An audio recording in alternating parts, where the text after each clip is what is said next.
बिस्मिल्लाहि वल्हम्दुलिल्लाहि वस्सलातु वस्सलामु अला नबिय्यिना मोहम्मद।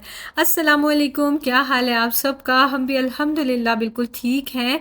और आज मैं आपको बताऊंगी कि मिशू का मैंने स्कूल क्यों चेंज कर दिया। इस बारे में बहुत क्वेश्चंस आते हैं और चूंकि मैंने आपसे उसके स्कूल का सब शेयर किया था तो ये जानना भी तो आपका हक बनता है। और दूसरी बात ये कि मैं क्यों गायब हुई हुई थी। मैं हुई हुई थी डिसअपियर क्योंकि एक तो बच्चों के एग्ज़ाम है, दूसरा और भी काफ़ी सारे काम थे जिस वजह से ना मैं वीडियोस नहीं कर सकी। बट अल्हम्दुलिल्लाह बनाती रही मैं थोड़ी थोड़ी अपलोड करती रहूँगी। तो मैं आपसे शेयर करूँगी, बस इतना टाइम नहीं मिल सका। आधा आधा काम हो जाए आधा ना हो, बस इसी तरह ही था। ये प्लास्टिक रिसाइकलिंग प्रोजेक्ट स्कूल में शुरू हुआ हुआ है जो यूएई के साथ कोई कोलैबोरेशन होती है, समथिंग लाइक दैट। तो मिशी ने और तिहामी ने बॉटल्स इकट्ठी कर करके रखी हुई है। खैर, तिहामी की मैंने टेबल सेट की, बड़ा हो गया अब तो उसका ज़्यादा मैसी नहीं होता, बस वो बुक्स थोड़ी इधर उधर की। मेन मेरा आज मकसद ये था कि बच्चों की मैंने कबर्ड जो है रीअरेंज करनी है। एक तो सारा विंटर के कपड़े निकाल के सॉर्ट करने हैं और समर के सामने सामने रखने हैं। एक्चुअली मैं ये काम अभी तक कर ही नहीं सकी हूँ क्योंकि मैं ना हैवी ड्यूटी काम नहीं कर रही थी। आप सारे जानते हैं जो चैनल पे नए हैं वो उनको पता है कि मैं नहीं पता अगर तो मैं एक मेजर सर्जरी से गुजरी हूँ, ब्रेन सर्जरी, जिस वजह से मैं इतने ज़्यादा हैवी काम नहीं करती थी। अच्छा, अब तो अल्हम्दुलिल्लाह अल्हम्दुलिल्लाह फिफ्थ मंथ स्टार्ट हो गया, I am back to normal अल्हम्दुलिल्लाह। आप सबकी दुआएं हैं। अच्छा, आप सब इतने प्यारे हैं कि जो भी मुझसे मिलते हैं ना रास्ते में, कहीं पे भी, किसी मॉल में, किसी शॉप में, सबसे पहले पूछते हैं अब आपकी तबीयत कैसी है, जबकि रेगुलरली मेरे व्लॉग्स देख रहे होते हैं। पर अभी तक मुझे अपने आपने दुआओं से नहीं निकाला और मुझे मेरी मुश्किल को आप भूले नहीं हैं। जज़ाकल्लाह। अल्लाह ताला आपकी ज़िंदगी में कभी कोई मुश्किल ना लाएं और इतनी आसानियाँ लाएं और इतना बेशुमार हलाल रिस्क लाएं कि बस जो जो आपकी विशेज़ हैं सब पूरी हों। अल्लाह ताला आपको अच्छी नेक औलाद दें और बस जो दुआएं हैं ना अल्लाह ताला आपकी सब कबूल फरमाए, आमीन। जब मैं दुआएं देना शुरू करती हूँ तो बस मैं चुप ही नहीं करती।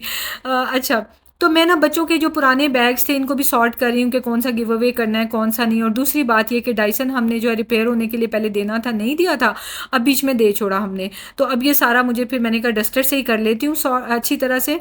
और ये भी ईजी होता है, ये कौन सा मुश्किल होता है। पर यह है कि डाइसन से ना फिर डस्ट बिखरती नहीं है, साथ ही डाइसन में सक हो जाती है वैक्यूम क्लीनर में, तो वो ज़रा ईजी रहता है। खैर, तो तिहामी की तो ये एक ही सेक्शन है कपड़ों का और इसमें इसके थोड़े से ही कपड़े होते हैं। तिहामी की एज वो हो गई है ना कि जैसे बच्चे जो हैं वो दो चार कलर्स पसंद करते हैं और अपनी मर्ज़ी की चीज़ पहनते हैं। उनको ये होता है कि मम्मा ज़बरदस्ती आप लोग दिला देंगे तो फिर मैं नहीं पहनूंगा, पड़ी रहेंगी। तो वो सिर्फ ब्लैक ब्लैक ब्लैक कपड़े ही पहनता रहता है। खैर, उसकी तो सॉर्ट हुई हुई थी, फिर भी मैंने एक बार देख ली। और ये देखें मिशी का ISCS का international school of creative science. तो ये शर्ट्स निकल रही हैं इसकी। सारा यूनिफॉर्म, सारे पैसे ज़ाया हुए। तो चले मैं आपको बताती हूँ कि ये सब क्यों हुआ और कैसे हुआ। मीशू और तिहामी का जो हमेशा से स्कूल रहा है जेम्स का, इसमें होमवर्क्स नहीं मिलते, टेस्ट नहीं होते हैं। तिहामी बड़ा हो गया, उसका सब कुछ चलता है, टेस्ट वगैरह होते हैं। लेकिन छोटी क्लासेस में इस तरह से टेस्ट नहीं होते, सिर्फ स्पेलिंग टेस्ट होते हैं और कुछ भी नहीं। और सब कुछ स्कूल में करवाते हैं, बच्चों के सारे कॉन्सेप्ट्स भी ठीक होते हैं। और बस अब ये बड़ी क्लास में मीशू 2 क्लास में आया तो अब आके उसका जो है वो एंड ऑफ टर्म एग्ज़ाम होता है, अदरवाइज़ नहीं। तो मैं जब तक यानी 1 तक मिशी उसी जेम्स के स्कूल में था तो इसको 2 के लिए हमने करवा दिया ISCS में। अब वो जो स्कूल है उसमें फ़ी भी इस स्कूल से 3 गुना ज़्यादा है और स्कूल बहुत अच्छा है, इसमें कोई शक नहीं है। पर अब क्या था उसमें कि उसमें होमवर्क्स मिलते थे जो हमें सारा उन्होंने बताया था। पर ये हुआ कि जब फ्राइडे, सैटरडे, संडे 3 छुट्टियाँ शारजा में मिलती हैं ना, तो थर्सडे को मिशी घर आके फ्री हो जाता था तो होमवर्क्स काफ़ी सारे मिला करते थे। अब हमने भी अपने बचपन में हमेशा होमवर्क्स किए हैं, टेस्ट दिए हैं, तो मतलब ये कोई नई चीज़ मेरे लिए नहीं थी। पर क्या था कि मैंने मिशी को करवाया स्कूल में एडमिट अगस्त में, ठीक है। और सितंबर, अक्टूबर, नवंबर, दिसंबर और आगे ये 2025 का जनवरी जनवरी में हो गई मेरी सर्जरी। मुझे तो पता ही नहीं था उसके एडमिशन के टाइम पे कि जो इतना गंदा सर दर्द होता है और तरह तरह की विजन्स यानी तरह तरह की सोचें आती हैं और वॉमिट्स आने लग जाती हैं कि ये सोच क्यों आई है, ये सोच का क्या मतलब था। तो ये सब मेरे साथ हो क्यों रहा है, मैंने कुछ भी यूट्यूब पे शेयर नहीं किया था because it was very weird, very strange.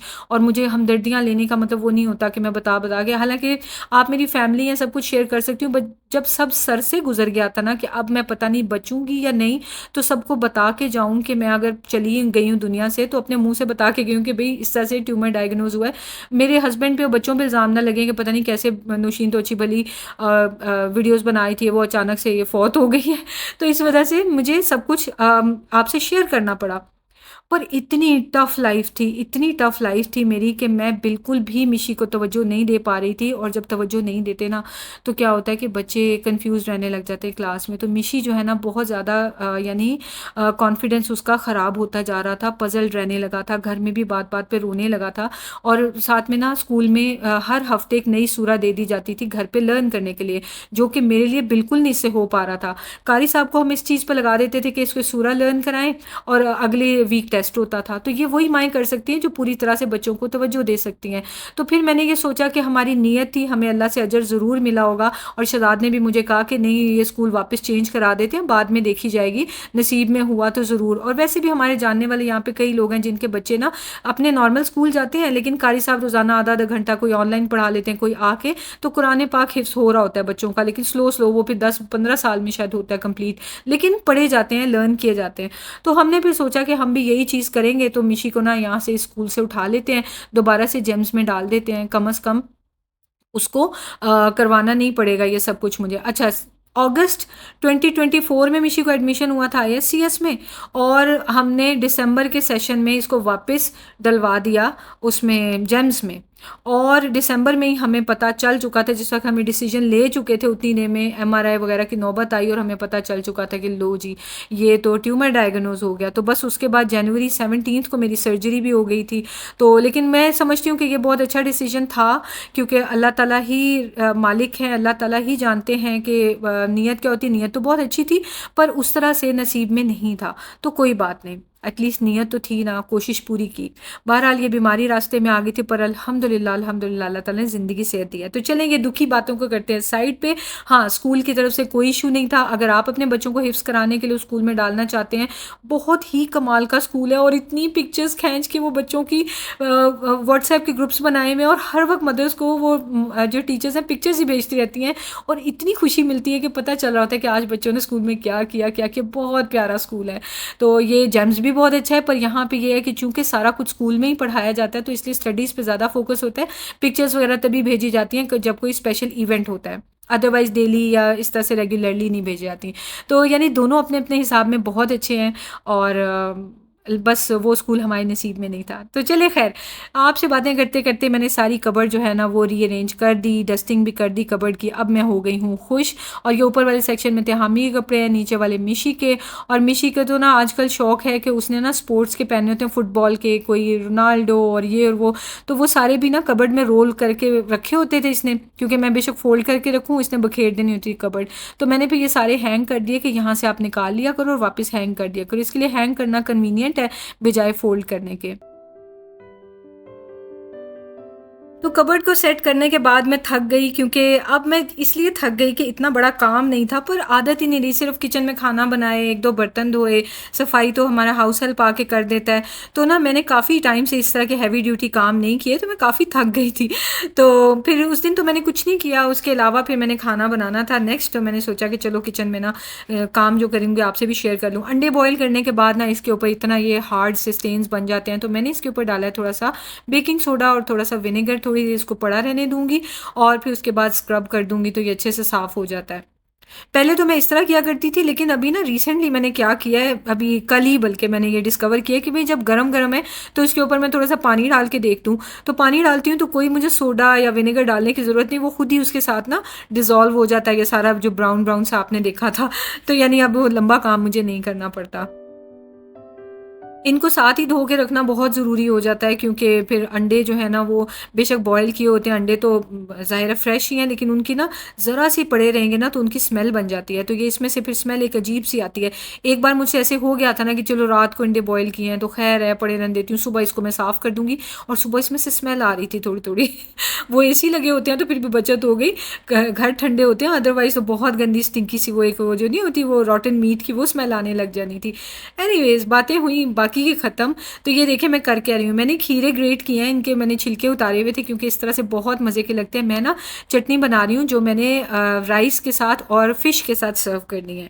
तो सर्दियों में इतनी हम फ़िश बना नहीं रहे होते, मुझे समझ नहीं आती, गर्मियाँ आती हैं तो सारे कहते हैं आपने फ़िश नहीं बनाई, फ़िश तो बनाओ, फिर मैं बना लेती हूँ। अच्छा, तो मैंने थोड़ा सा ड्राई पुदीना नमक और साथ में चाट मसाला डाल के ना ये इमली में पानी डाल दिया, इमली की पेस्ट में, और ये मैंने मिक्स करके इसमें डाल दिया है। तो बस यही इंग्रेडिएंट्स है, साथ में मैंने थोड़ा सा ज़ीरा डाला है और इसमें थोड़ा सा और पानी डाल के इसको ज़रा पतला कर दूंगी। ये ना बहुत अच्छी लगती है। एक वो मूली वाली चटनी भी होती है, पर मूली मेरे पास थी नहीं, तो मैं फिर खीरे जो है ना वो ग्रेट करके बना लेती हूँ, बहुत ही मज़ेदार लगती है।